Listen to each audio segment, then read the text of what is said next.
우리 하나님 말씀 보도록 그렇게 하겠습니다.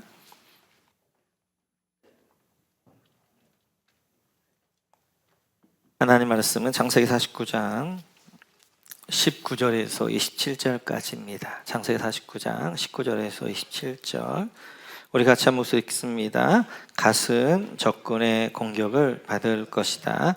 마침내 적군의 뒤통수를 칠 것이다. 아셀에게서는 먹거리가 넉넉히 나올 것이니 임금의 수라상을 맡을 것이다. 납달리는 불어놓은 암사슴이어서 그 재롱이 귀여울 것이다. 요셉은 들망아지 삼곁에 있는 들망아지, 언덕 위에 있는 들나귀다. 사수들이 잔인하게 활을 쏘며 달려들어도 사수들이 적개심을 품고서 그를 관역으로 삼아도 요셉의 활은 그보다 튼튼하고 그의 발에는 힘이 넘친다. 야곱이 섬기는 전능하신 분의 능력이 그와 함께 하시고 목자이신 이스라엘의 반석께서 그와 함께 계시고 너의 조상의 하나님이 너를 도우시고 전능하신 분께서 너에게 복을 베푸시기 때문이다. 위로 하늘에서 내리는 복과 아래로 깊은 샘에서 솟아오르는 복과 젖가슴에서 흐르는 복과 태에서 잉태되는 복을 베푸실 것이다. 너의 아버지가 받은 복은 태고적 산맥이 받은 복보다 더 크며 영원한 언덕이 받은 풍성함보다도 더 크다. 이 모든 복이 요셉에게로 돌아가며 형제들 가운데에서 으뜸이 된 사람에게 돌아갈 것이다. 베냐민은 물어뜯는 일이다. 아침에는 빼앗은 것을 삼키고 저녁에는 움킨 것을 나눌 것이다. 아멘. 네, 계속해서 우리가 지금 야곱이 죽기 전에 12아들을 예언하고 축복하는 내용을 살펴보고 있습니다. 시간상 간단간단히 살펴보고 있고요. 우리 여호수아 할 때 그 땅과 함께 더 깊이 있게 나눌 것입니다.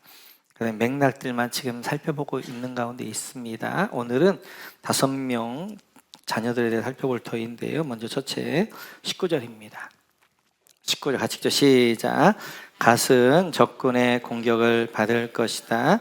마침내 적군의 뒤통수를 칠 것이다. 이런 갓에다 동그라미 쳐주시고 적군의 공격에다 밑줄 그어주시고 적군의 뒤통수를 칠 것이다. 밑줄 그어주시고 갓은 12지파 중에 굉장히 용맹스러운 싸움을 잘하는 지파였습니다. 그래서 그들은 싸움에 대한 어느 만큼의 자신감이 있었던 것 같아요. 그래서 그들이 요단 동편 땅을 요구합니다. 한번 보여주시겠어요? 이스라엘 있으면 위에 갈릴리, 밑에 사해바다가 있고 요단강이 있으면 그 오른쪽에 므낫세 반지파, 갓지파, 르우벤 지파가 요단 동편 땅을 요구하거든요. 모세 때 모압과 암몬과 아모리가 이제 그들을 물찌르고 그 땅을 이제 차지했는데 목초이 높고 넓으니까 세 지파가 그 땅을 요구합니다. 그 중심에 갓지파가 있었는데 아마 갓지파는 요단강 이제 하나님이 원래 주시고 있던 땅은 약속의 땅 요단강 서편 땅이었는데 제가 얼마나 좀 싸움을 잘하니까 요단강 동편 땅을 차지해도 잘할 수 있을 것이라고 생각했던 것 같아요. 그래서 이제 요단 동편 땅에서 오는 모압과 암몬의 침입들을 잘 막아냈는데 근데 계속 잽을 맞으면 안 좋습니다. 그리고 잽을 맞다 결국은 요단 동편 땅이 전부가 다 이제 잃어버리게 되어져요. 그래서 갓지파는 처음에 잘 감당하는 것 같았는데 막아내는 것 같았는데 결국은 무너집니다. 우리도 그래요. 때때로 우리는 이 정도 믿음이니까 나 혼자도 얼마든지 잘 믿을 수 있어 라고 생각해서 공동체 떠나신 분들 계세요. 그래서 고해 공동체 안에 들어오지 않고 목장 공동체에 들어오지 않고 나는 신앙생활 잘할 수 있어 하시는 분들 계시는데 물론 처음에는 잘할 수 있습니다. 그런데 시간이 가면 시간이 갈수록 점점 어떻게 하는 거예요? 신앙이 무너지게 되어져요. 나중에는 완전히 무너집니다. 그래서 이 가치파도 요단 서편 땅 이 공동체 안에 있었어야 돼요. 그러나 자기 자신만만의 공동체에 가서 했지만 결국은 무너지는 것처럼, 그래서 이 땅에 하나님이 공동체를 세우신 거예요. 교회 공동체, 그리고 목장 공동체, 좀 귀찮음도 있고 힘듦도 있지만 그 공동체 안에 속해야 내 신앙을 지켜갈 수 있습니다. 그러니까 교회 파도들도 함께 타고 목장 서로 붙잡아주고, 그래야 우리가 끝까지 믿음을 지켜갈 수 있어요. 계속해서 보게 되어지면 아셀 지파입니다. 20절 같이 한번 볼까요? 20절 같이 읽죠. 시작. 아셀에게서는 먹거리가 넉넉히 나올 것이니 그가 임금의 수라상을 맡을 것이다. 여러분 아셀 동그라미 쳐주시고, 먹거리가 넉넉 밑줄 그어주시고, 임금의 수라상 밑줄 그어주시고. 아셀을 향하여서 요한은 먹거리가 넉넉할 것이고, 얼마나 이제 먹거리가 좋았는지, 임금님의 수라상에 올라갈 그런 먹거리를 할 것이다라고 이제 예언하게 되어지고 축복합니다. 그래서 그 예언처럼 이제 아셀 지파가 따지한 땅은 이 땅에 한번 보시겠어요? 네, 여기 이제 갈멜산 위쪽에 압고 평야라고 굉장히 넓은 평야가 있습니다. 레바논까지 그 땅이에요. 여기는 지중해성 기후이기 때문에 감남유가 잘 되어지고 땅이 비옥합니다. 다른 데하고 좀 여기 달라요. 여기는 지중해성 기후예요. 또한 땅도 풍요롭고, 그래서 이 압고 평야라는 큰 평야를 이제 안고 있고, 또 여기는 해상무역이 발달한 곳이에요. 지금도 이스라엘의 3대 도시라고 해서 하이파 도시가 여기에 있거든요. 그래서 이제 땅에서 먹거리도 풍성하게 나오지, 해상무역이 발달하면서 이제 풍요롭지, 그런 너무 좋은 땅을 아셀 지파에게 줍니다. 근데 이렇게 좋은 땅을 줄 때는 하나님이 사명이 있는 거예요. 그래서 이 위에 있는 이제 아셀 평야는 아셀 지파에게, 밑에는 블레셋 평야는 단 지파에게 줬거든요. 그럴 때는 그 좋은 땅을 받았을 때는 그래가 산명이 있는 거예요. 그 땅에 이제 이렇게 풍요롭고 그 다음에 해상무역이 발달하다 보니까 우상 숭배가 많은 곳이에요. 그래서 여기가 두로와 시돈이 여기에 속합니다.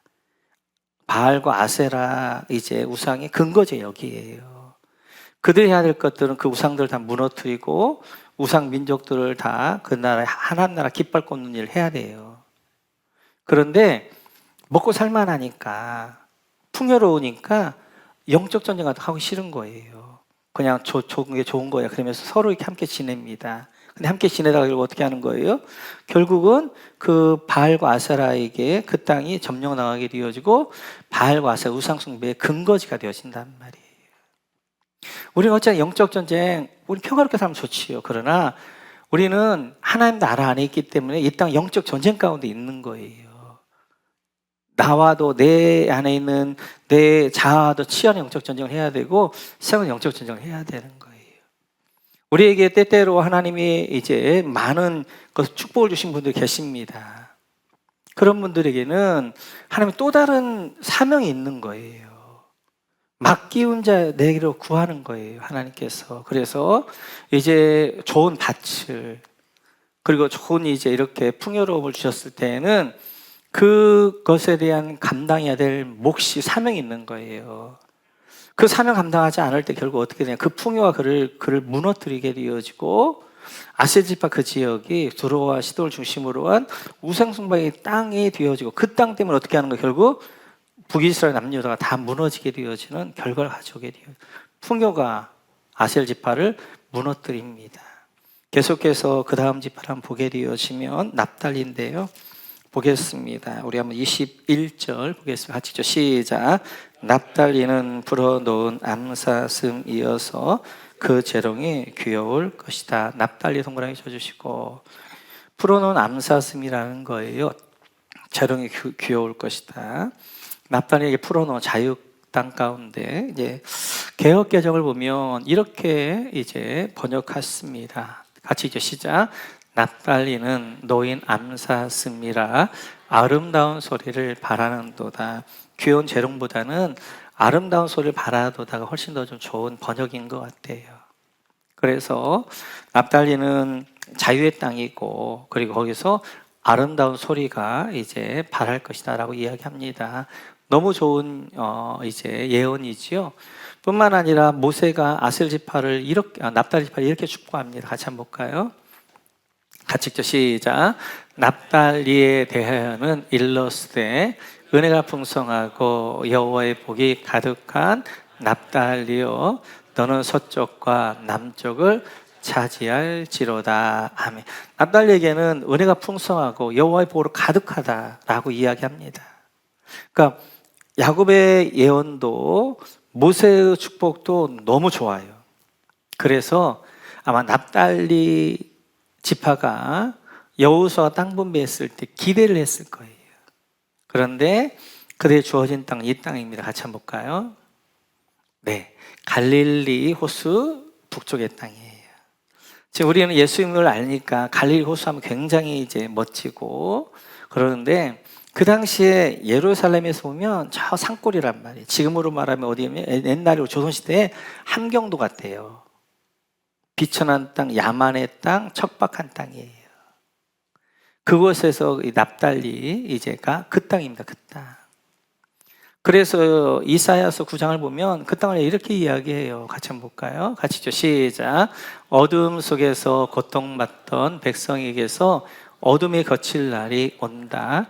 옛적에는 주님께서 스불론 땅과 납달리의 땅으로 멸시를 받게 버려두셨으나 그 뒤로는 주님께서 서쪽 지중해로부터 요단강 동쪽 지역에 이르기까지 그리고 이방 사람이 살고 있는 갈릴리 지역까지 이 모든 지역을 영화롭게 하실 것이다.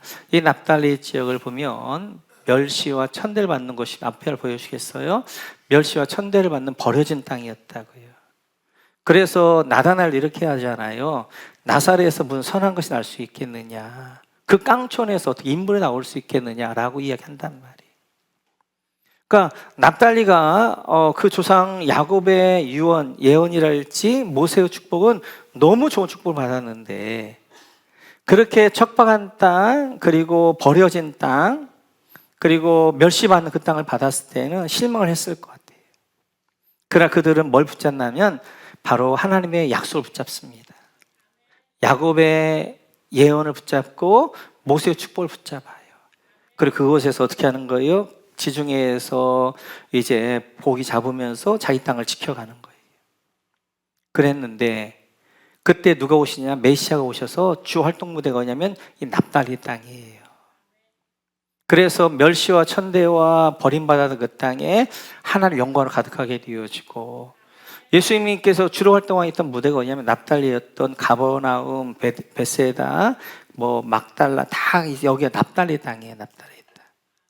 그래 그 땅에 하나님의 영광으로 가득하게 되어지는 거예요. 그러니까 때때로 우리는 어떤 사명이나 어떤 것들을 내 환경을 받아들일 때 그 환경이 내가 원하는 환경이 아닐 수도 있어요. 그러나 그곳에서 하나님의 뜻을 기다리고 약속을 붙잡고 인내하고 우리 자리를 지키면 하나님 언젠가 그 땅을 우리의 삶을 영광의 삶으로 영광을 인도해 주게 되어지는 거예요. 납달리는 그걸 잘했어요. 그래서 그 인내하며 자리를 지켜갈 때 예수님 그 땅에 오시게 되어지 그 땅을 영광의 땅으로, 영화로운 땅으로, 그 땅을 생명의 땅으로 변화시켜 주셨어요. 네 번째 우리 베냐민 한번 볼 터인데요. 우리 같이 한번 27절로 한번 가보도록 그렇게 하겠습니다. 같이 읽습니다. 베냐민은 무릇뜯는 일이다.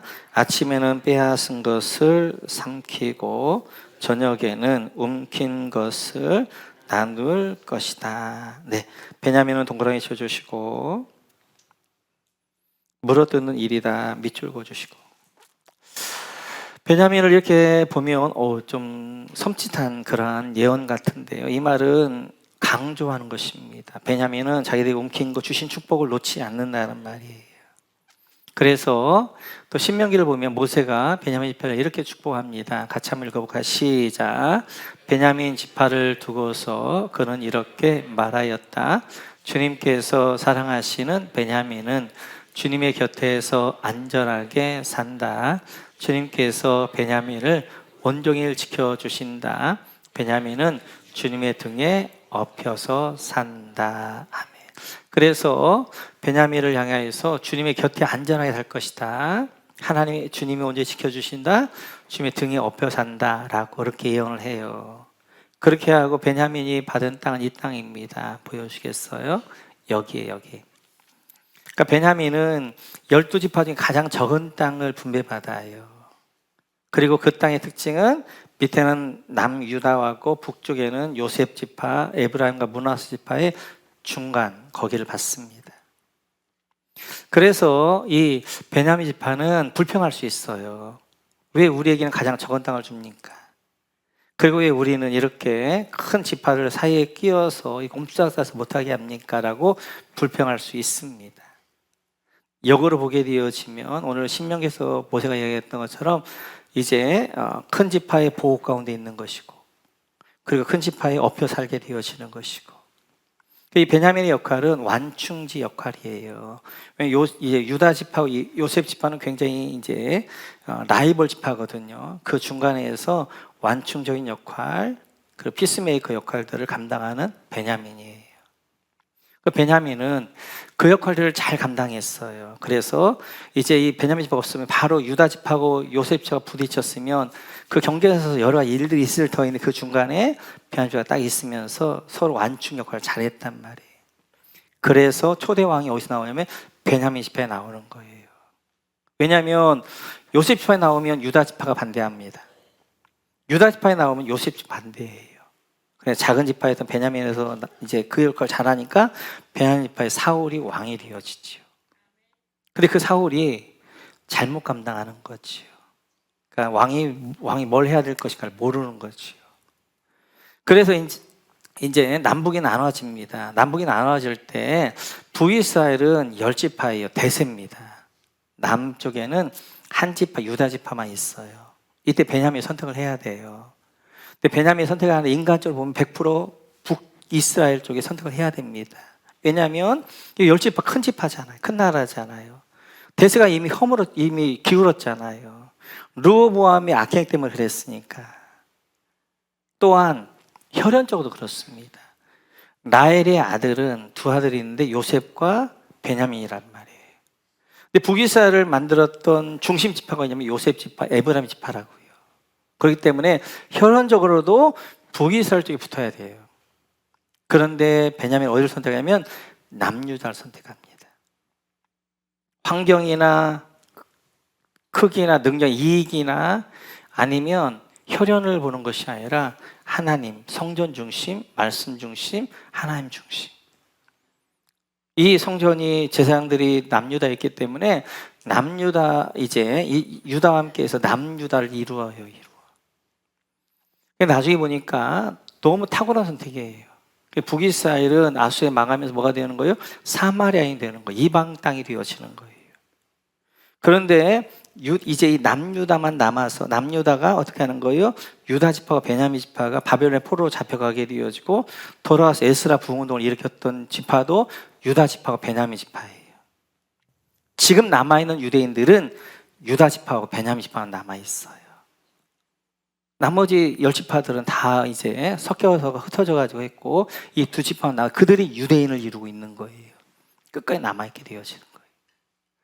그 사명을 잘 감당하자 어떻게 하나님이 이제 그 두 번째 사울은 망하는 자가 아니라 바울로 바꾸어서 하나님의 복음을 전 세계에 뻗어가 나가게 하는 역할들을 사울이 베냐민 지파를 대표해서 감당해 가는 거죠.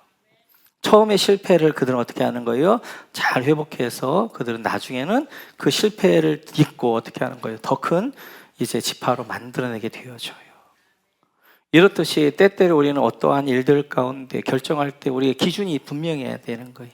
대세랄지 아니면 어떤 이익이랄지 이게 아니라 하나님을 기준으로 삼아서 선택할 때 비록 그것이 처음에는 미약한 것 같지만 하나님 함께 하시기 때문에 창대하게 하시고 축복하시고 끝까지 인도해 주시는 거예요.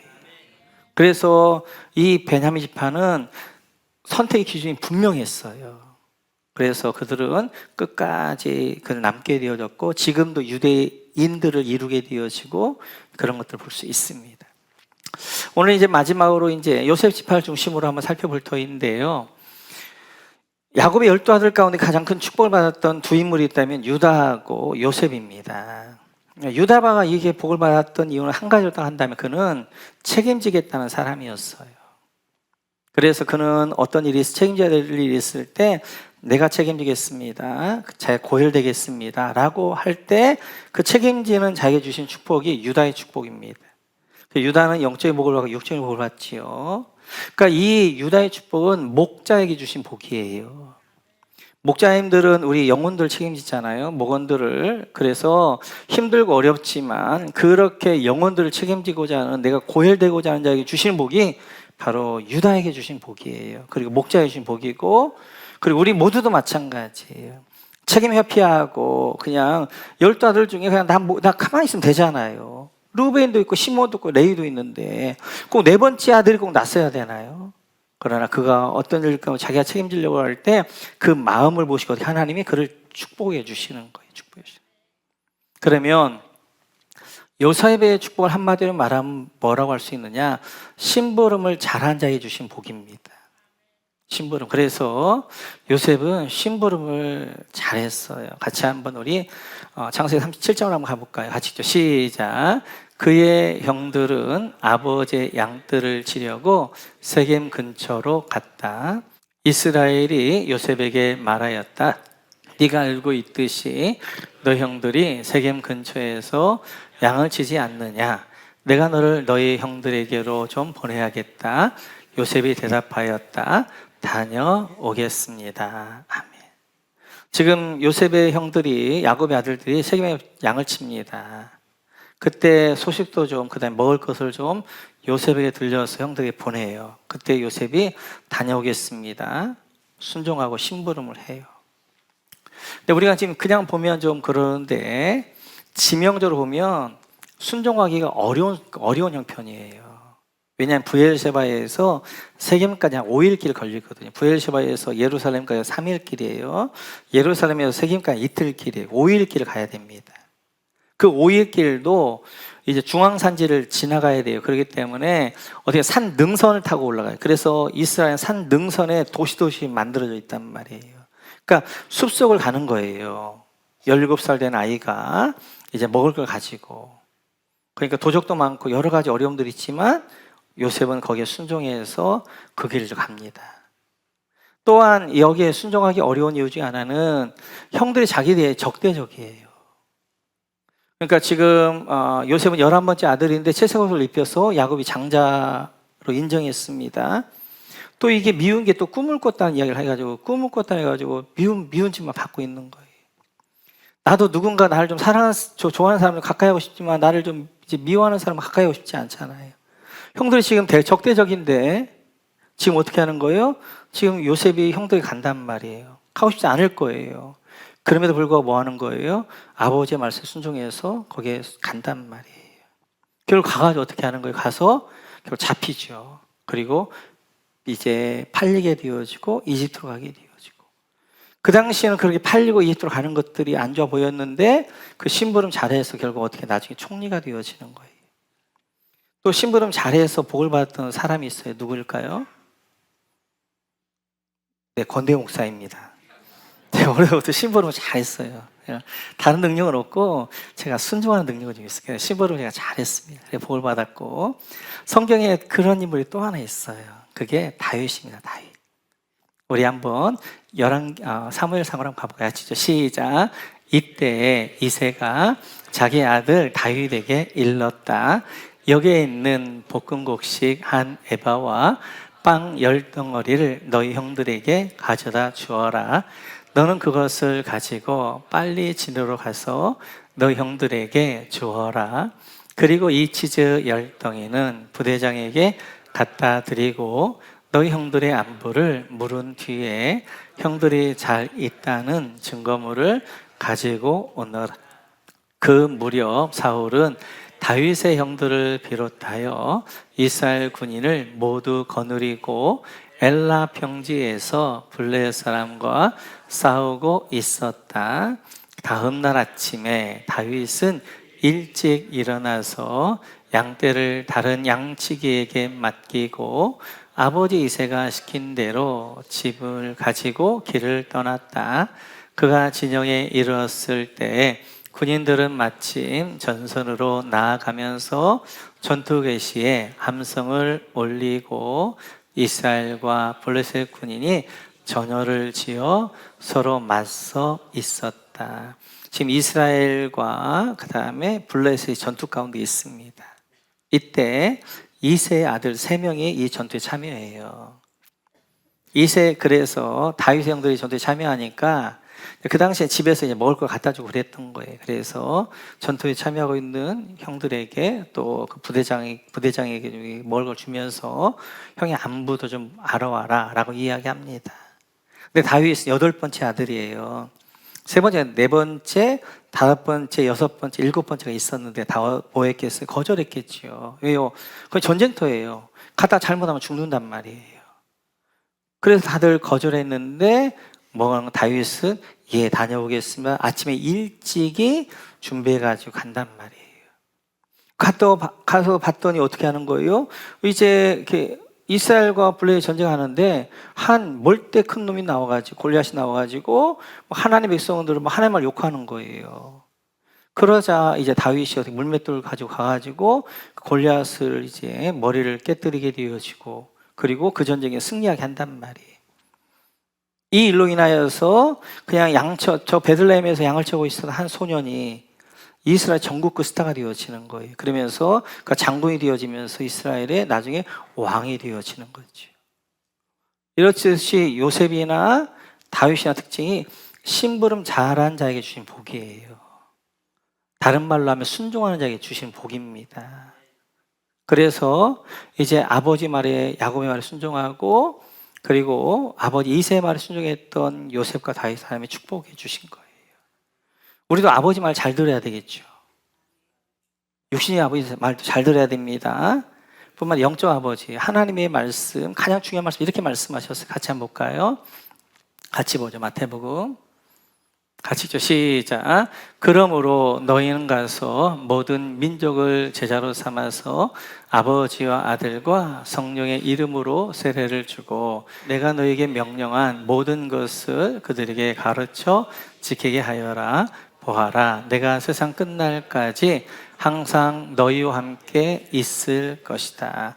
우리 주님의 유언이에요. 지상 명령이란 말이에요. 지상 가장 중요한 하나님의 명령이 바로 이 말씀입니다. 영혼 구원하여서 제자 삼으라. 이 하나님의 말씀, 복음을 심부름하는 자에 우리를 부르신 것은, 그래서 내가 받았던 그 생명, 그 복음을 우리는 심부름하는 자여서 복음이 없는 자, 예수 믿지 않는 자에게 어떻게 하나 복음을 전하고 전해주는 것, 이 일을 우리가 합니다. 아버지의 가장 큰 명령이 뭐예요? 영모 제사 없는 명령이란 말이에요. 그래서 우리는 이제 삶의 이유도 그것이고, 그리고 이제 우리가 살아가야 되는 사명도 영혼구원이란 말이에요. 그래서 영혼을 구원해야 되겠다 이런 마음 가지고 살아가게 되어지면 삶의 방향성이 분명해요. 삶의 가치가 분명해져요. 삶의 목적이 분명해져요. 그래서 그 영혼 구원하는 것이 사실은 나를 살리는 겁니다. 나를 살리는 거. 내 영을 살리는 거, 내 영이 흐트러지지 않게 하는 거예요. 우리는 자꾸만 영혼 구원에 대해서 뭐에 관심이 많아요? 결과에 관심이 많아요. 그러니까 이 영혼과 전도 너무 힘들어 한단 말이에요. 그런데 우리는 그냥 뿌리는 거예요. 그냥 VIP를 정하고 기도하는 것입니다. 섬기는 것입니다. 그러다가 이제 하나님이 때가 되어지면 나오게 하시고 예수 영접하게 하고 세례받게 하고 하나님이 하실 일들이고, 그냥 우리는 편하게 자연스럽게 씨를 뿌리는 생각을 가지고 매일매일 내가 VIP를 위해서 기도하고 그 다음에 예수 믿지 않는 분들에게 복음을 전하고 섬기고 이렇게 가볍게 해나가게 될 때 중요한 것은 우리의 삶의 방향성을 잃지 않게 되어지고 내가 세상과 타협하지 않게 되어지고 믿음의 길들을 뚜벅뚜벅 걸어간단 말이에요. 나를 살려내기 위한 하나님의 말씀이 되어져요. 또 이렇게 영혼과 제사 없는 하나님의 복음의 심부름을 잘하는 사람에게는 오늘 요셉에게 주셨던 그 축복을 주시는 거예요. 그럼 요셉이 주셨던 축복이 무엇인가? 구체적으로 볼까요? 우리 같이 한번 22절로 보겠습니다. 22절. 같이 읽죠. 시작. 요셉은 들망아지, 샘 곁에 있는 들망아지, 언덕 위에 있는 들나귀다. 샘 곁에 있는 들망아지, 밑줄 그어주시고. 개역개정에서는 무성한 가지라고 그랬는데 들망아지라고 번역할 수도 있어요. 근데 무성한 가지라는 말이 참 더 좋은 것 같아요. 그래서 요셉 무성한 가지다. 샘 곁에 심겨진 무성한 가지다. 그가 그 가지가 담을 넘었다. 이제 이렇게 개역개정은 그렇게 번역을 했습니다. 저는 더 좋은 것 같고, 이렇게 요셉은 무성한 가지, 물을 머금고 있는 가지인데 왜 그러냐면 그가 샘 곁에 심기운 가지이기 때문에, 나무이기 때문에 그렇습니다.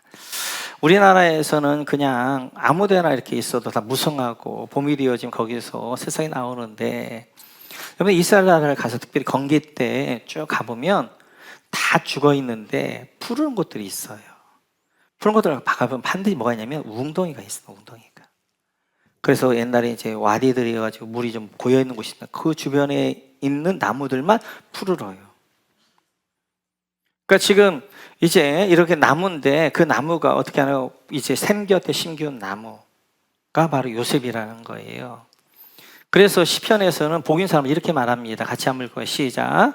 복 있는 사람은 악인의 꾀를 따르지 아니하며 죄인의 길에 서지 아니하며 오만한 자의 자리에 앉지 아니하며 오로지 주님의 율법을 즐거워하며 밤낮으로 율법을 묵상하는 사람이다. 그는 시냇가에 심은 나무가 저를 따라 열매를 맺으며 그 입이 시들지 아니함 같으니 하늘 일마다 잘 될 것이다. 아멘. 본 사람의 특징이 뭐예요? 시냇가에 심은 나무입니다. 시냇가에 심은 나무는 시내에서 계속해서 물을 공급받기 때문에 이제 그 잎사람 말을 시들지 아니하고 철을 따라 열매를 맺게 되어지는 거예요. 그래서 우리 인생의 중요한 것은 내가 어디에다 뿌리를 두느냐는 거예요. 바로 요셉은 하나님께 뿌리를 뒀더니 하나님이 뭐예요? 샘 곁에 심기운 나무가 되어졌는데, 많은 사람이 돈에 뿌리를 둡니다. 세상에 힘에 뿌리를 둡니다. 세상에 그 무엇에 뿌리를 둡니다. 그 뿌리들은 예레미야서를 보니까 터진 웅덩이에요. 웅덩이인데 물이 없는 웅덩이란 말이에요. 거기서는 이제 자란 것 같지만 나중에 보면 말라 죽게 되어지는 거예요. 근데 요셉은 하나님께 뿌리를 둔 샘 곁에 심기운 나무였어요. 그래서 23절을 보면 같이 한번 23절 같이 읽죠. 시작. 사수들이 잔인하게 활을 쏘며 달려들어도 사수들이 적개심을 품고서 그를 관역으로 삼아도, 사수들이 잔인하게 활을 쏘며 밑줄 그어주시고, 사수들이 적개심을 품고서 밑줄 그어주시고, 이렇게 요셉에게도 고난이 있어요. 어려움이 있는 거예요. 이제 이렇게 샘 곁에 심기운 나무라고 그래가지고 고난이 없고 어려움이 없는 아닙니다. 사수들이 잔인하게 활을 쏘는 거예요. 누구들? 형제들이 어떻게 하나 요셉을 팔아버리는 거예요. 사수의 적개심을 품고서 어떻게 하는 거예요? 그를 망하게 하려고 하는 거예요. 보디발의 아내 같은 경우에는 자기의 청을 거절하자 적심을 가지고 요셉을 망하게 하다 해서 감옥에 넣어버리게 되어진 거죠. 늘 이야기하지만 인생은 같습니다. 예수 믿건 예수 안 믿건 다 인생에 풍파가 다 있어요. 다들 어려움들이 있어요. 예수 믿어도 고난이 있고 어려움들이 있고 다 있습니다. 그런데 예수 믿는 사람과 안 믿는 사람과 결정적인 차이가 있어요. 고난 가운데 어디에 심겨져 있느냐는 거예요. 예수 안 믿는 분들은 어떻게 하는 거예요? 고난 가운데 이제 그냥 자기의 힘으로 하니까 말라 죽게 되어지는 거예요. 그런데 우리는 고난 가운데 하나님의 뿌리를 두게 되어지는 거예요. 요셉이 그랬어요. 그랬더니 24절 같이 한번 볼까요? 24절 같이 읽죠. 시작. 요셉의 활은 그보다 튼튼하고 그의 팔에는 힘이 넘친다. 야곱이 섬기는 전능한 분의 능력이 그와 함께 하시고 목자이신 이스라엘 반석께서 그와 함께 계시고. 요셉의 활은 그보다 튼튼하고 밑줄 그어주시고, 형제들의 활보다 요셉의 활이 훨씬 튼튼해요. 팔에는 힘이 넘친다. 팔에 힘이 넘칩니다. 왜냐하면 그 밑에 전능하신 분의 능력이 그와 함께 계시고, 밑줄 그어서 함께 동그라미 쳐주시고, 목자인 이스라엘 반석이 그와 함께 계시고, 그리고 함께 동그라미 쳐주시고. 요셉은 혼자가 아니에요. 전능한 하나님의 능력이 그를 붙잡습니다. 함께 하십니다. 목자듯이 하나님의 이제 힘이 그를 함께 하셔요. 그래서 이제 사수들이 활을 쏘고 적개심을 가지고 이제 이 요셉을 파멸시키려고 한다. 하나님이 함께 하시니까 요셉은 그 일들을 넉넉하게 이겨가는 거예요. 그 하나님께서 해주신 복은 고난이 없는 게 아니에요. 고난이 있어요. 그러나 고난 가운데 뭐 하는 거예요? 샘 곁에 심겨 나무에 하나님이 함께 하시는 거예요. 함께 하시는 거예요. 우리는 종려 같아요. 약한 자예요. 박테리아 그 눈에 보이지도 않는 것 때문에 죽는 거예요. 사람이 대단한 것 같은데 대단하지 않습니다. 그냥 뚫리면 뚫리는 약한 자란 말이에요. 근데 자기만 믿고 사는 사람이 있단 말이에요. 그런데 하나님은 여호와는 나의 힘이시니 하는 사람, 섬 곁에 심기운 분들은 하나님의 그의 백이 되어주는 거예요. 힘이 되어주는 거예요. 아무리 눌러서 하려고 해도 이 종이가 찢어지는 게 아니라 팔이 부러지는 거예요. 하나님을 의지하는 자의 복입니다. 의지하는 자의 복. 그래서 마태복음 13장에 보면 이렇게 말씀하셔요. 같이 한번 볼까요? 같이 시작. 또 더러는 흙이 많지 않은 돌짝밭에 떨어지니 흙이 깊지 않아서 싹은 꼭 났지만 해가 뜨자 타버리고 뿌리가 없어서 말라 버렸다. 이제 씨 뿌린 비유잖아요. 돌밭에 씨가 떨어졌습니다. 그래서 뿌리를 내렸어요. 근데 해가 떠올랐어요. 그때 그 씨가 말라버리는 거예요. 왜요? 뿌리에 물기를 머금고 있지 않는 거예요. 만약 뿌리가 물기를 머금었으면 햇빛이 떠올랐을 때 강압작용을 일으켰겠죠. 더 왕성히 자랐겠죠. 그러니까 해는 이게 나쁘다 좋다 말할 수 없어요. 고난도 마찬가지예요. 이 해는 고난인데 우리 안에 고난이 있는 건 우리의 삶에서 당연한 거예요. 고난이 없을 수 없어요. 다 그냥 이제 그것들이 교차해 가면 사는 거예요, 우리 인생은. 근데 우리 믿는 중요한 것은 이 해가 떠오르지만 예수 안 믿는 분들은 뿌리가 물 심기우지 않으니까 그 고난에 말라버리는 거예요. 근데 우리는 어디에? 하나님에게 샘에 뿌리를 두고 있으니까 고난이 오면 올수록 강렬한 태양에서 어떻게 하는 거예요? 더 강렬한 광합작용을 만들어내면서 더 어떻게 자라고 자라는 거예요. 그래서 가장 숲이 우물창한 곳이 적도입니다. 가장 뜨거운 태양빛이 비치지만 그 안에는 물이 풍성하니까 어떻게 하는 거예요? 적도에서는 열대 우림을 만들어내는 거예요. 마찬가지예요. 그게 하나의 복이에요. 고난이 없는 게 아니라 어려움이 없는 게 아니라 어려움이 있지만 그 어려움을 내가 감당하는 것이 아니라 샘 곁에 심기운 나무이기 때문에 하나님 함께 하셔서 넉넉히 감당해 가게 하시고 그를 통하여 더 승리하고 더 왕성한 사람으로 그가 가지를 넘게 하시는 축복이 있는 거란 말이에요. 그러면서 이렇게 심기운 나무 같은 그렇게 신부를 잘 순종하는 자의 복을 구체적으로 25절에 이렇게 이야기합니다. 같이 한번 볼까요? 시작. 너희 조상의 하나님이 너를 도우시고 전능하신 분께서 너에게 복을 베푸시기 때문이다. 위로 하늘에서 내리는 복과 아래로 깊은 샘에서 솟아오르는 복과 젖가슴에서 흐르는 복과 태에서 잉태되는 복을 베푸실 것이다. 이렇게 하나님이 이제 샘 곁에 심기운 나무는 25절이니까 하나님이 너를 도우시고 밑줄 그어주시고 전능하신 분께서 너에게 복을 베푸시게 되면 밑줄 그어주시고 이렇게 샘 곁에 심기운 나무 하나님께 순종하는 사람에게 하나님이 함께 하셔요. 하나님이 도우셔요. 그리고 전능하신 분이 복을 베푸셔요. 내가 인간적으로 노력해서 복을 얻을 수는 있어요. 근데 그 복은 나중에 보면 날아가 버립니다. 하나님이 부어주신 복은 하나님이 책임지시니까 날아가지 않는 거예요. 그래 네 가지 복을 이야기해요. 위로 하늘에서 내린 복 밑줄 그어주시고 하늘의 신령한 복을 이야기하는 거예요. 그 다음에 아래로 깊은 샘에 솟아오른 복 밑줄 그어주시고 땅에 기름진 복이란 말이에요. 제가 예물 드릴 때 복이 바로 요셉의 축복을 대하는 거예요. 야곱의 축복, 야곱 요셉의 축복이었던 내용. 그리고 거기 보면 젖가슴에서 흐르는 복 밑줄 그어주시고 젖가슴은 뭐냐면 이거예요. 내가 만들고 내가 소화해내서 남을 살리는 거란 말이에요. 내 자녀를 살리게 남을 살리게 되어지는 것처럼 하나의 무엇이 저기 어떻게 흘러가는 거예요. 흘러가게 해서 다른 사람 살리는 그래서 이제 그 사람이 주시는 복 가운데 살리는 복입니다. 요셉의 복은 한 가지로 딱 한다면 그는 살리는 복을 받았어요. 그래서 그거 어떻게 하는 거예요? 그 흉년 가운데에서 자기 가족 70명을 살리게 되어지고 이집트 사람과 근동 있는 사람들 살려내잖아요. 이게 충성한 자에게 주신, 순종한 자에게 주신 복입니다. 네 번째로 보게 되어진 그 다음에 태에서 잉태되는 복 비추어 주시고, 그러니까 뭐 하는 거예요? 자녀 복을 주시는 거예요.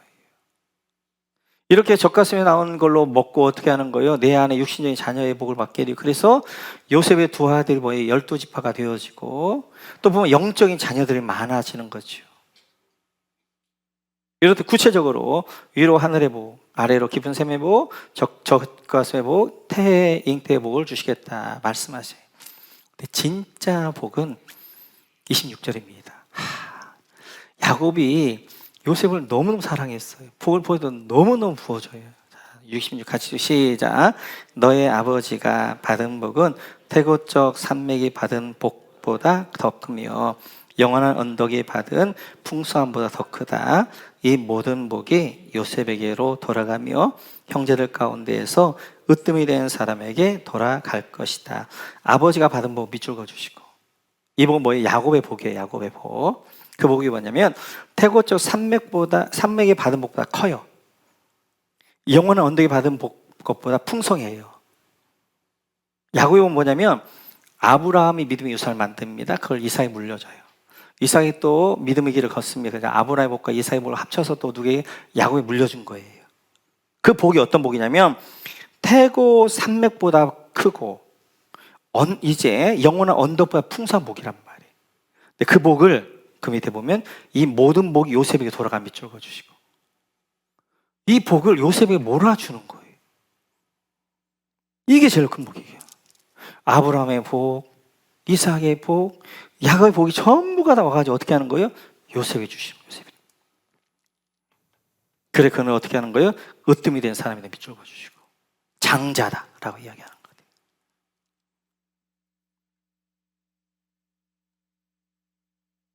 그러니까 야곱이 물론 이제 하나님이 주신 마음이긴 하지만 너무 심해. 오늘 요셉이 좀 보고 너무, 이건 진짜 말로 표현할 수가 없는 분이야.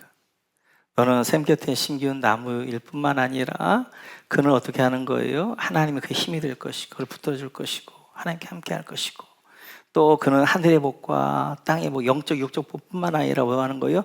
저주의 복과 태의 복을 받게 되어지고, 유다에게는 영적 복, 육적의 복을 이야기했단 말인데 요셉에게는 하늘의 복, 영적의 복, 땅의 복, 육적의 복, 태, 이제 젖가슴의 복, 태의 복까지 다 주고, 거기다 더 얹어 뭐 하는 거예요? 아브라함이 만들었던 축복의 유산, 이삭이 만들었던 축복의 유산, 야곱 자기가 만들었던 축복이에요. 그래서 아브라함이 만들었던 걸 이삭가 더 크게 만들고, 이삭이 만들었던 걸 야곱은 더 크게 만들고, 더 크게 만들어 누구에게 전부 주는 거예요? 요셉에게 다 주는 거예요. 누구에게? 이렇듯이 심부름 잘하는 사람, 하나님의 소원을 알고 정말 하나님 기뻐하는 게 뭔가 아버지의 마음을 아는 사람에게는 아버지가 감동하는 거예요. 그 아들에게 모든 걸 다 해주고 싶은 거예요.